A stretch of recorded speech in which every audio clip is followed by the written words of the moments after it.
Hi viewers, welcome to our channel. ప్రస్తుతం మనతో పాటు Narisena founder and social activist Latha Chowdary గారు ఉన్నారు. వారితో ఒకసారి మాట్లాడదాం. మేడం నమస్కారం మేడం. నమస్తే ఆదిత్య. మేడం రీసెంట్ గా మంత్రి కొండా సురేఖ గారు అంటే కేటీఆర్ గారిని పొలిటికల్ గా విమర్శించాలి, టార్గెట్ చేయాలన్న ఒక ఉద్దేశంతో సమంత గారి పైన అండ్ నాగార్జున గారి ఫ్యామిలీ పైన చేసిన కామెంట్స్ ఎంత వివాదాస్పదమైందో మనందరికీ తెలిసిందే.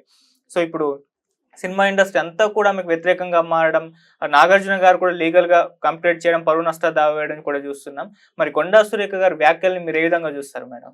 కొండా సురేఖ గారికి అభిప్రాయము అంటే సరిగా దాన్ని ఎక్స్ప్రెస్ చేయలేకపోయి ఉండొచ్చు. అంటే తను చెప్పాలనుకున్నది ఒకటి, ఇంకొక విధంగా తను చెప్పేసి ఉండొచ్చు. కానీ అలా మాట్లాడడం తప్పు. ఎందుకంటే ఏ మహిళ గురించి కానీ, సినిమా ఇండస్ట్రీలో వాళ్ళ గురించి కానీ, ఒకరి పర్సనల్ లైఫ్ గురించి కానీ మాట్లాడే హక్కు ఎవరికీ లేదు.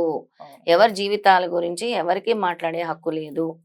ఇప్పుడు ఆ అమ్మాయి ఎందుకు విడిపోయిందో ఆ బలమైన కారణము అది కేటీఆర్ వల్లే అవ్వచ్చు నిజంగా. కానీ దాన్ని బహిర్గతంగా మాట్లాడకూడదు. ఎందుకంటే అక్కడ ఒక అమ్మాయి జీవితం ఉంది. అలాగే ఒక ఫ్యామిలీకి సంబంధించిన ఇది అందరూ ఒక కుటుంబానికి సంబంధించిన మొత్తం వివాదము కూడా దాంతోనే వచ్చిందనమాట.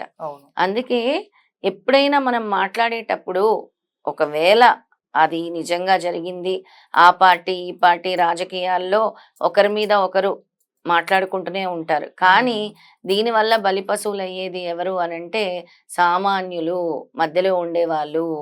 ఇప్పుడు ఈ ఫిలిం స్టార్స్ అవ్వచ్చు, ఎవరైతే వీళ్ళందరూ హాట్ టాపిక్ గా మారుతున్నారనమాట. వీళ్ళని మధ్యలోకి తీసుకురావడం తప్పు అని అంటాను.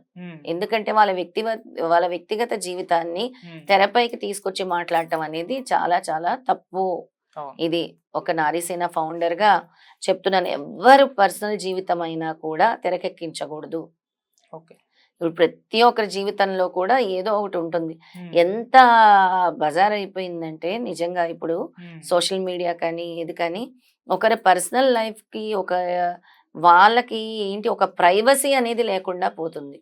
ఎవరిచ్చారు హక్కు? ఒకరి పర్సనల్ జీవితం గురించి మాట్లాడే హక్కు ఎవరిచ్చారు? ఎవరికి ఉందా హక్కు? ఎవరు మాట్లాడొచ్చు? ఇప్పుడు నీ గురించి నీ ఫ్యామిలీ గురించి మాట్లాడే హక్కు ఎవరికైనా ఉందా? లేదు. మరి అలా ఎందుకు మాట్లాడాలి? ఒకరి వ్యక్తిగత జీవితాల గురించి, ఒక పర్సనల్ లైఫ్ గురించి ఎవరికీ మాట్లాడే హక్కు లేదు. మీరు రాజకీయాల్లో బురద చల్లుకుంటే బురద చల్లుకోండి ఒకరి మీద ఒకరు. కానీ మధ్యలో ఇలాంటి వాళ్ళందరిని ఎందుకు లాగుతున్నారు? అనవసరంగా మధ్యవర్తులను ఎందుకు ఇరికిస్తున్నారు ఇందులో అని మేము గట్టిగా ప్రశ్నిస్తున్నాము. ఎందుకంటే ఒక సోషల్ యాక్టివిస్ట్ గా ఇవన్నీ కూడా చూస్తున్నాను. ఇప్పుడు ఏంటంటే ప్రతి ఒక్కరి లైఫ్ ప్రైవేట్ కాకుండా పబ్లిక్ చేసేస్తున్నారు. అసలు ప్రైవేట్ లైఫే లేదా, మొత్తం పబ్లిక్, అన్ని తెర మీదకి. ఏ చిన్న ఇష్యూ వచ్చినా తెర మీదకి. ఇలా ఎన్నో ఆత్మహత్యలు అయ్యాయి ఆదిత్య. ఇలా ఒక్కొక్కరు అమ్మాయి గతంలో ఒక అమ్మాయికి ప్రాబ్లం అయింది లేదా రేప్ అయింది అన్న తర్వాత వెళ్ళి తీసిన తర్వాత ఆ తల్లిదండ్రులు చెప్పి నాతో బాధపడ్డారు. అమ్మా మేము ఎలా తిరుగుతాము, రేపొద్దున మా పిల్లలకి ఎలా సంబంధాలు వస్తాయి, మేము ఎలా నడుస్తాం రోడ్ల మీద, మా బ్రతుకేంటి, మా పరిస్థితి ఏంటి, ఇంకొకరు చేసుకుంటారా అంటే ఇలా ఒకరి ప్రైవసీ అనేది లేకుండా పోతుంది. ఎంత పబ్లిక్ చేసేస్తున్నారంటే పబ్లిక్ చేయటం వల్ల దిగజారుడుతనం అంటాం చూసావా, అంత దిగజారిపోయామా? ఆలోచించండి. ఎక్కడికి వెళ్తున్నాము, మనం ఎక్కడున్నాము, ఎక్కడికి వెళ్తున్నాము, మన సంస్కృతి ఎక్కడికి వెళ్తుంది, ఏం జరుగుతుంది సొసైటీలో, ఎక్కడికి వెళ్ళిపోతున్నాము అన్నీ కూడా పబ్లిక్గా సోషల్ మీడియాలో ఓపెన్గా చేసేస్తున్నారు అన్నీ కూడా.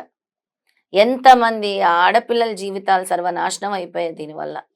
ఎంతమంది ఆడపిల్లలు సూసైడ్లు చేసుకున్నారు, వాళ్ళ తల్లిదండ్రులు సూసైడ్లు చేసుకున్నారు తెలుసా? ఆ పాపం ఊరికే పోతుందా? ఆత్మఘోష ఊరికే పోతుందా? అలా దయచేసి మీరు మాట్లాడే మాటలు మీ రాజకీయాల్లో ఏమైనా ఉన్నా కూడా, మీరు ఒకరి మీద ఒకరు బురద జల్లుకోవాలన్నా కూడా అనవసరంగా ఆడపిల్లల జీవితాలు తీసుకురావద్దు. ఎవరి గురించి కూడా మాట్లాడొద్దు, ఎవరి పర్సనల్ జీవితాల గురించి కూడా. ఇప్పుడు ఒకరి మీద అనుకుంటారు, ఎన్నో మాట్లాడుకుంటారు, కానీ ఒకరి వ్యక్తిగత జీవితం తీసుకురావడం అనేది చాలా తప్పు. ఇప్పుడు మేడం ఆమె అంటే సమంత గారి పైన చేసిన వ్యాఖ్యలను వెనక్కి తీసుకుంటున్నాను అని చెప్పింది. అంటే సారీ అయితే చెప్పలేదు, వెనక్కి తీసుకుంటున్నాను అని చెప్పింది. నాగార్జున గారు చేసిన కామెంట్స్ పైన అసలు అంటే నాగార్జున గారిపై చేసిన కామెంట్స్ పైన ఎటువంటి రియాక్షన్ ఇవ్వలేదు. మళ్ళీ నిన్న ప్రెస్తో మాట్లాడుతూ సమంత గారు అండ్ నాగ చైతన్య గారు విడిపోయారు కదా, వాళ్ళు ఎందుకు విడిపోయారు ఇప్పటి వరకు తెలియదు కదా, మరి చెప్పాలి కదా, ప్రపంచానికి ఏమన్నా తెలుసా, వాళ్ళు ఏం చెప్పలేదు, కేటీఆర్ గారి వల్లే విడిపోయారు అందుకే వాళ్ళు చెప్పట్లేదు అని చెప్పేసి అంటున్నారు. చాలా మంది ఇప్పుడు క్వశ్చన్ చేస్తున్నారు, అసలు వాళ్ళు ఎందుకు విడిపోయారు నీకెందుకు చెప్పాలి, వాళ్ళ పర్సనల్ ఇష్యూ కదా అని కూడా అడుగుతున్నారు. సో మళ్ళీ ఇటువంటి కామెంట్స్ ఆల్రెడీ చేశారు, ఇంత వివాదాస్పదమైంది, మళ్ళీ తగ్గకుండా మళ్ళీ చేయడం అనేది, అంటే పార్టీ కూడా దీని వెనుక ఉండి అంటే ధైర్యం ఇస్తుందా అని అనుకుంటున్నారు చాలా మంది. మీరేం చెప్తారు? రాజకీయాలంటే ఒకరి మీద ఒకరు బురద జల్లుకోవటమే. ఉమ్, ఆ పార్టీ మీద ఈ పార్టీ వాళ్ళు, ఈ పార్టీ మీద ఆ పార్టీ వాళ్ళు, ఉమ్, ఎవరైతే వాళ్ళు సూటిగా బాణాలు వేసుకుంటూనే ఉంటారు. అవును. అది ఓకే. ఉమ్, వాళ్ళు విడిపోతే మీకెందుకు, కలిసి ఉంటే మీకెందుకు, వాళ్ళు ఉమ్, పెళ్లి చేసుకుంటే మీకెందుకు, వాళ్ళు పెళ్లి చేసుకోకపోతే మీకెందుకు, వాళ్ళ ఇంట్లో ఏం జరుగుతుందో మీకెందుకు, వాళ్ళ బెడ్రూమ్ విషయాలు మీకెందుకు అని అడుగుతున్నాను నేను. ఉమ్, ఇప్పుడు సమంత తలుచుకుంటే పబ్లిక్ గా వీళ్ళందరినీ కూడా సూ చేయొచ్చు. అవును. ఒక వ్యక్తిగత జీవితం, ఆ అమ్మాయి లైఫ్ ఇక్కడ పనంగా పెట్టి మాట్లాడుతున్నారు. ఒక కుటుంబం అంటే నాగార్జున వాళ్ళ కుటుంబం మొత్తాన్ని కూడా ఇందులో పెట్టి లాగుతున్నారు. అవును. నిజంగా కేటీఆర్ చేశాడేమో, చేస్తే అది తేల్చుకోవచ్చు కదా. అది ఎందుకు మీరు తీసుకురావాలి? చేశాడో చేయలేదో అవన్నీ పక్కన పెడితే ఉమ్, అసలు ఒకరి వ్యక్తిగత జీవితం గురించి మాట్లాడే అర్హత ఎవరికీ లేదు. అవును. లీగల్ గా కూడా ఎవరికీ లేదు. అది దానికి స్ట్రిక్ట్ లాస్ కూడా ఉంటాయి. ఏ అమ్మాయి అయినా వెళ్ళి పోరాడొచ్చు. ఉమ్, నా వ్యక్తిగత జీవితం బజార్లోకి ఎందుకు తీసుకొచ్చారు, ఉమ్, ఎందుకు మాట్లాడుతున్నారు, రేపొద్దు నేను ఎలా బ్రతకాలి, దీనికి ఎవరు బాధ్యులు, ఎవరు బాధ్యులు? ఎంతో మంది జీవితాలు ఇలాగే చేస్తున్నారు. ఎవరు బాధ్యులు దీనికి? ఎవరిని అడుగుతాం మనం? మాట్లాడే వాళ్ళని అడుగుతామా? చర్చలు పెట్టే వాళ్ళని అడుగుతామా? ఉమ్, ఎవరిని అడుగుతాం? ఒకరి వ్యక్తిగత జీవితం గురించి మాట్లాడే అర్హత ఎక్కడ ఎవరికీ లేదు. ఏ లా ప్రకారం కూడా లేదు. ఉమ్. ఇప్పుడు క్రిమినల్ చర్యలు అయితే తీసుకోవాలని చెప్పేసి నాగార్జున గారు కంప్లైంట్ చేస్తారు. పరువు నష్టం దావా కూడా 100 crores పెట్టి ఆయన పెట్టారు. Defamation defamation. Defamation case. అలాగే మరి పార్టీ నుంచి కూడా ఆమెను సస్పెండ్ చేయాలి అంటే ఒక మంత్రి స్థానంలో ఉండి ఇటువంటి వ్యాఖ్యలు చేయడం అనేది కరెక్ట్ కాదు. మరి పార్టీ నుంచి కూడా సస్పెండ్ చేయాలని చాలా మంది కోరుతున్నారు. అది జరిగే అవకాశం ఉందంటారు మేడం? అంటే ఒక మంత్రి స్థానంలో ఉండి తను ఆలోచించి మాట్లాడాల్స్తే బాగుండేది. ఉమ్, మాట్లాడితే బాగుండేది.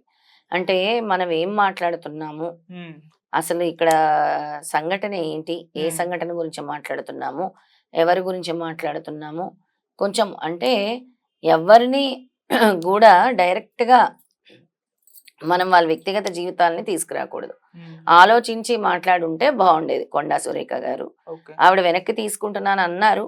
మళ్ళీ నిన్న కూడా వాళ్ళు ఎందుకు విడిపోయారో తెలియాలి అని అన్నారు. అది వాళ్ళ వ్యక్తిగతం, ఉమ్, అది వాళ్ళ పర్సనల్, వాళ్ళు ఓకే. ఎవరికి చెప్పాల్సిన అవసరం లేదు.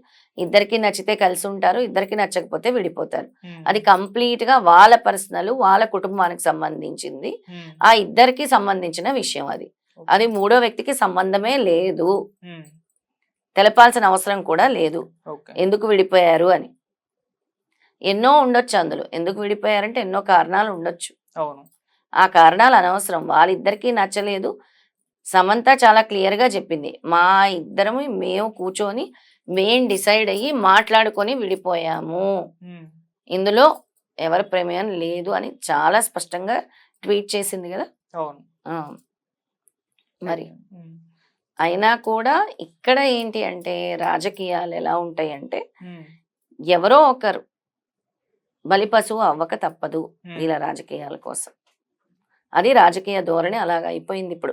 మన రాష్ట్రాల్లో ఎంత ఘోరంగా అయిపోయిందంటే ఒకరి మీద ఒకరు బురద జల్లుకోవటం. అవును. అది ఏమైనా సరే, వాళ్ళని వీళ్ళని లాగైనా సరే, ఒకరి మీద ఒకరి మీద దుమారాలు లేపుకుంటే చాలు, వాళ్ళ పబ్బం గడుపుకుంటే చాలు, ఎవ్వరు ఏమైపోయినా పర్వాలేదు, ఉమ్, ఎవ్వరు ఉన్నా చచ్చిపోయినా వాళ్ళకి సంబంధం లేదు, సంబంధం లేదు. వాళ్ళు మాట్లాడుకుంటే సరిపోద్ది. ఓకే. అలాగుంది ఇప్పుడు రాజకీయం అనేది.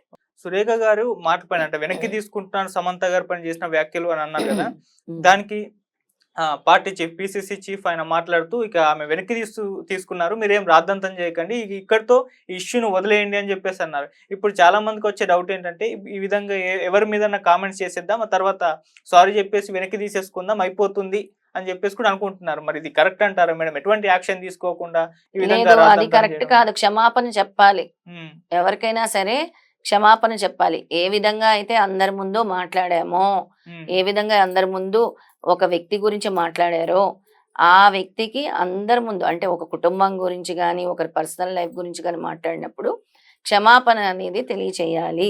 ఎందుకంటే పబ్లిక్ లోకి వచ్చేసింది. ఉమ్, పబ్లిక్ లోకి వచ్చేసింది. ప్రతి చోట మాట్లాడుకునేది ఇదే.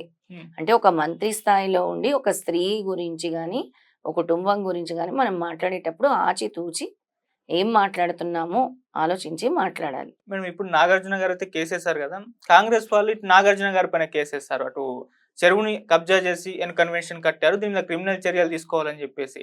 ఇప్పుడు చాలా మంది అంటే నాగార్జున గారు కొండా సురేఖ గారి మీద కేసేసినందుకు రివర్స్ గా ఆయన మీద పగబట్టి కేసేశారు అంటున్నారు. అంటే ఇన్నాళ్ళు వేయలేదు, ఇప్పుడే వేశారు, జస్ట్ దానికి కౌంటర్ ఇవ్వడానికి అంటున్నారు. మరి దీన్ని ఏ విధంగా చూడొచ్చు? అంటే నాగార్జున గారి మీద అంటే పర్సనల్ గా వెళ్తున్నారు వీళ్ళు అని. పర్సనల్ గా వెళ్తున్నారో లేదో మనకు తెలీదు. ఇవన్నీ హైడ్రా అనే దాంతో యాజ్ పర్ అవును. లీగల్ రూల్స్ ప్రకారము ఎవరైతే ఈ FTL దాంట్లో ఉమ్, లేదో అవన్నీ కూడా కూల్చివేస్తున్నాం అని చెప్పారు. Hmm. ఆల్రెడీ కూల్చి వేశారనుకుంటా. వేశారు. వేసిన తర్వాతే ఈ దుమారం రేగింది. అవును. ఈ దుమారం రేగిన తర్వాత ఒకరి మీద ఒకరు డిఫెమేషన్ కేసు ఉమ్, అనేది నాగార్జున గారు వేయటం జరిగింది. ఉమ్. మరి వీళ్ళు కూడా తిరిగి కేసు ఎందుకు వేస్తున్నారు? ఇన్నాళ్ళు వేయలేదు, అది ఎప్పుడో కూల్చేశారు కన్వెన్షన్, మరి ఇప్పుడే వేశారు. అంటే జస్ట్ నాగార్జున గారికి కాస్త జలకిద్దాము, మా మంత్రి మీద వేశారు, ఈ మీకు కూడా వేద్దాం అన్నట్టుగా వేశారు అని చెప్పేసి అందరు అనుకుంటున్నారు. ఇప్పుడు నాగార్జున గారు వేసేది డిఫెమేషన్ కేసు. మా అవును. కుటుంబాన్ని ఇలాగా